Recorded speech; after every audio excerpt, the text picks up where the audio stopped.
Netizens, nag-react sa mga judges ng Miss Universe 2023.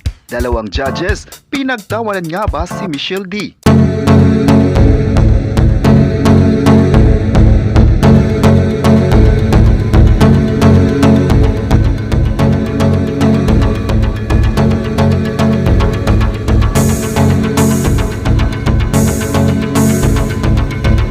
November 26, 2023, bigla ang nagkomento na naman ang mga netizens dahil sa di umano'y pinagkaisahan si Michelle D na di makapasok sa top 5 finalists.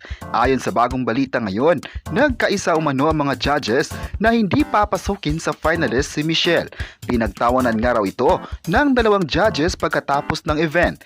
Bago pa ang nasabing event ay nag-usap-usap na kahit bawal ito ng management. May lumabas din na balita ngayon na alam na nila na hindi makakapasok si Michelle D dahil nagplano na silang susuportahan ng ibang candidates. Alam raw nila na hindi dapat ipapasok si Michelle sa top 5 finalists dahil isa ito sa kinatatakutan ng ibang kandidata. Samantala, 4 na judges ng Miss Universe ang nagbigay ng perfect 10 kay Michelle at kasali siya sa kanilang top 5 finalists. Ngunit nangingibabaw pa rin ang malaking score nito sa ibang segment. Ayon pa sa kumakalat na balita, tila plastic lang daw ang ibang judges na mahal nila ang pambato ng Pilipinas. Sa interview ni Diane Castillo ng ABS-CBN News, makikitang sinabi ng mga judges na beat nila si Michelle na pambato ng Pilipinas. Ang mga judges na nagbigay ng perfect 10 ay sina Dr. Connie Mariano, Denise White, Iris Mitiner at Mario Bautista. Bilib sila sa performance ni Michelle D.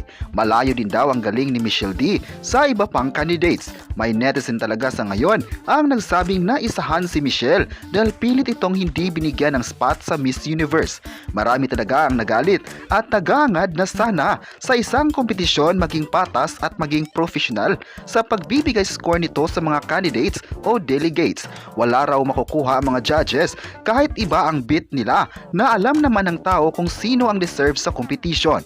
Mas patas din daw para marami sa mga delegates ang sasali sa susunod na edisyon ng Miss Universe. Naniniwala kasi ang netizen na kapag may intriga ang pageant ay malabo na ng iba ay sumali sa susunod na kompetisyon. Umaasa talaga ang lahat na magkakaroon ng magandang patimpala. Kahit anong suporta raw ng netizens kung nagkakaroon ng pagkakamali sa edisyon ay imposibleng makakamit ng delegate ang minimiti nitong award. Ayon pa ng netizens, wala naman silang problema sa mga napiling winners. Ang concern lang daw nila ay ang pagligwak kay Michelle D na alam ng buong mundo na nakatutok sa live broadcast na magaling si Michelle. Nagulat talaga ang lahat at nagsasabing bakit kaya naligwak ang may 3 awards. Naging 4 lang daw ito dahil bago pa lang inanunsyo ang bagong award ng Pilipinas na Best in National Costume. Dahil dito mas dumagdag pa sa tanong ng mga fans na mayroon talagang mali ang nasabing competition. Ngunit sa lahat ng ito, sinabi ni Ann Jack Rajutatip na walang mali sa kanyang desisyon at legal ang pagpili ng mga winners ng Miss Universe 2023. Dapat wala ng intriga dahil ginagawa ng Miss Universe ang lahat para mapili ang mga deserving candidates sa edisyon ng taong ito. May hindi kumbinsido man sa resulta, meron din naman ang kumampi sa organisasyon. Ayon pa nila, ilang araw na ang nakalipas at hindi pa rin ba tapos ang sambayan ng tao. Dapat ay tanggapin na lang ang lahat na meron na silang winner at hindi na ito mababago pa. Rerespetuhin na din ang bagong Miss Universe dahil siya ang napili ng mga judges at ng buong mundo. Mas mainam raw na susuportahan na lang ang mga napiling winners at susuportahan ang susunod na edisyon ng Miss Universe na mangyayari na sa Mexico sa susunod na taon. Tuloy-tuloy lang talaga sa mga suporta at maging masaya sa pinakamalaking kompetisyon ngayon sa buong mundo. Umalma rin ang netizens nang halos nakapasok ang mga Latinang candidates na ipinagtataka ng audience. May netizen pa ngayon ang bumilib din sa Miss Universe organization dahil napakaganda ang execution ng candidate, venue at maging ang mga pambato ng event ng napakagaling at magaganda. Ito din daw ang isa sa magandang edisyon na kailanman hindi nila makakalimutan.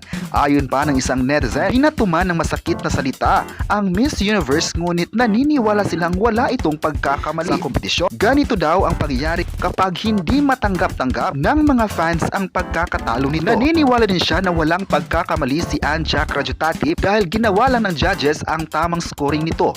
Hindi dapat questionin ang desisyon nila. Ayon pa ng netizen, sana sa susunod na edisyon kompetisyon. Maganda na ang flow ng kompetisyon. Sana ipapaliwanag ng Miss Universe kung ano ang basihan ng organization na tatanghalin ang isang winner ng Miss Universe. Dapat maging visible lang para maintindihan ang kaganapan sa buong kompetisyon. Samantala, marami rin naman ang masaya sa kakatapos lang na patimpalak. Ayon pa nila, masaya ang pamilya ng mga kandidata, lalong-lalo na ang mga kabilang sa top 5 finalists at maging nanalong Miss Universe 2023 na si Miss Nicaragua.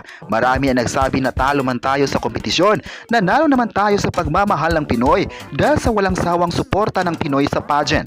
Masaya sila dahil ipinaglaban ni Michelle D ang laban at proud sa pagiging Pinoy. Di raw mababayaran ang partisipasyon ni Michelle D dahil isang karangalan ito ng lahat ng Pilipino. Ayon pa ng mga Pinoy fans, nanalo man o hindi, mahal nila ang queen na si Michelle D na nasa Pilipinas na ngayon. Sa pag-uwi ni Michelle sa Pilipinas, binigyan siya ng warm welcome at marami sa mga fans ang masaya sa nasungkit na award. Hindi raw biro na makakakuha ng 4 na awards kabilang na ang Voice for Change, Fan Vote, Silver for Carnival Award at ang bagong Best in National Costume.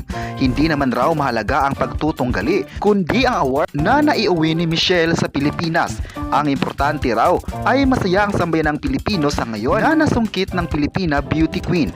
Ayon pa ng netizen, ngayon na nakauwi na siya ng Pilipinas, marami sa ngayon na naghahangad na makita ng personal si Michelle D para magpapasalamat sa kabutihan nito. Dapat raw bigyan ng magandang welcome si Michelle dahil malaki ang nagawa niyang partisipasyon sa mundo ng pageant. Minsan na din daw tayong na-out of place sa Miss Universe pageant at ngayon nakakabalik na naman tayo. Baka raw sa susunod, masungkit na ng Pilipinas ang ikalimang korona ng Miss Universe 2024. Naging endorser din si Michelle ng Miss Universe Organization para sa mas magandang edisyon ng Miss Universe sa susunod na taon. Thankful naman si Michelle sa mga taong sumusuporta sa kanya. Magaling si Michelle D at hindi nagkamali ang Pilipinas na kunin nito para magre-represent sa Miss Universe 2023. Kung ikaw ang tatanungin, sa tingin mo proud ka sa nakuha ang awards ni Michelle D? At ano naman ang komento mo sa pagkatalo niya? Ayon pa ni Michelle sa kanyang Instagram post, ang lahat daw ng nangyari ay may rason. Nagpapasalamat talaga ang lahat sa naging positibo ni Michelle sa pagbibigay komento sa mga komento ng netizens. Mas maganda na naging professional ang pambato ng Pilipinas sa pagharap ng intriga. Umaasa talaga si Michelle makakapadala pa ang Pilipinas sa susunod na edisyon ng Miss Universe. Sisikapin raw ng Miss Universe Philippines na makakahanap ng deserving candidate para tatayo at ilalaban sa international pageant. Kayo, ano ang masabi nyo na masaya si Michelle sa suporta ng tao? I-comment na kung sang-ayon ba kayo sa kumalat na balita tungkol sa Latinang judges at huwag kalimutang i-subscribe ang ating YouTube channel.